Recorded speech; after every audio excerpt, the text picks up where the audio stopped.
Right. So let's talk about someone who's got a strictly traditional corporate background. What are the first steps they must take toward an independent consulting gig?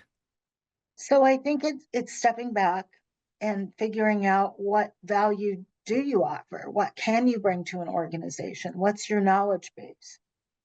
And then secondarily, it's network, network, network. Who do you know? Who can you talk to? Who might provide you with trusted advice in terms of how to propose that offering? I'll give you an example. I coached someone who um, had left a large organization. He actually took an early retirement package um, because of some change in strategy. He decided, that's it, I need to move on elsewhere. Because of that, he didn't feel comfortable and he was asked to not join one of their direct competitors for a defined period of time.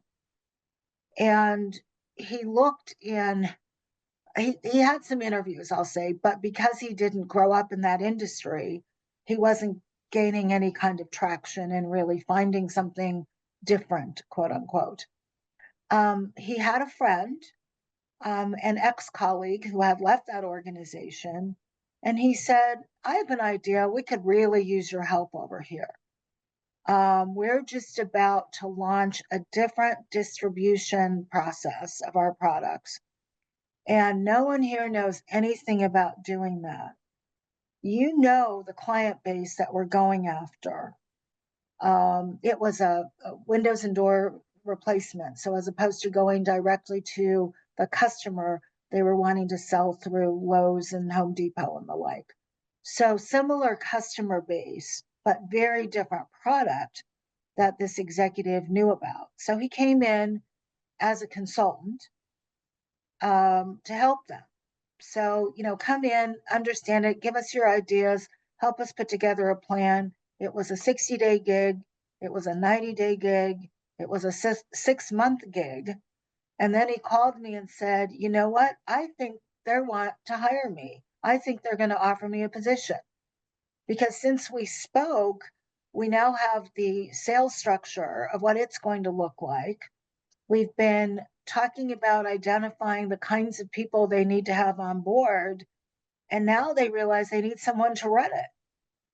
And lo and behold, after that 6 month period, he ended up with a full time senior level job running the organization that he had, in fact, created as a consultant.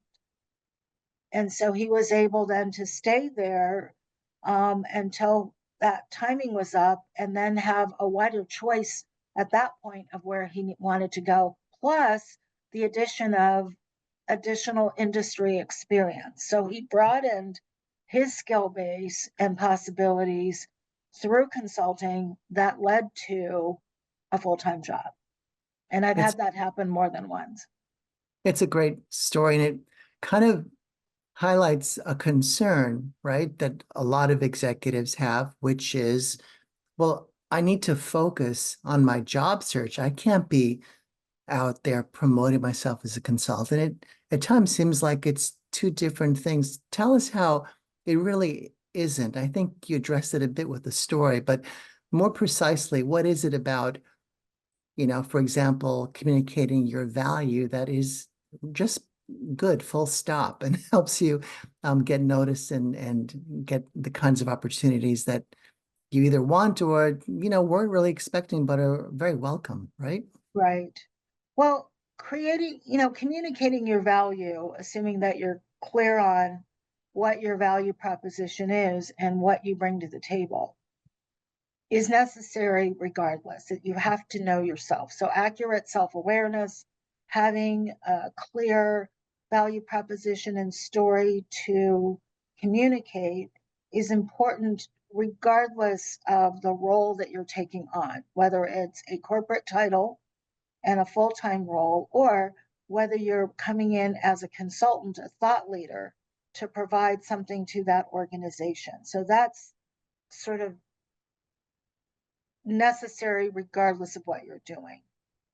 Um, also, when you think about what it is that you're adding to that organization to either solve their problems or pursue their opportunities or growth or whatever it is, that's the other piece. And you could add that conceivably as a full-time employee, or you could add that as a consultant. So that's a given. And so that foundation work is essential no matter what your targets are. Mhm. The other thing is, I don't necessarily tell them initially to offer to an organization, hey, look, I'm willing to take on, as a consultant or so on straight away. But it might come up in the process of interviews and so on. Or if there's, a delay in bringing people on board, offering to come in as an interim. It actually does two things. It gives the organization a chance to sort of find out what it's like to have you there and work with you on the value. And it Mhm. gives the executive a chance to try out the organization. Do I really want to be here? Are these the people I want to work with? It's far easier, obviously, to end a consulting engagement than it is to either voluntarily or involuntarily realize it's not the right fit and have to move on from there. So it can create flexibility if positioned well. Mhm.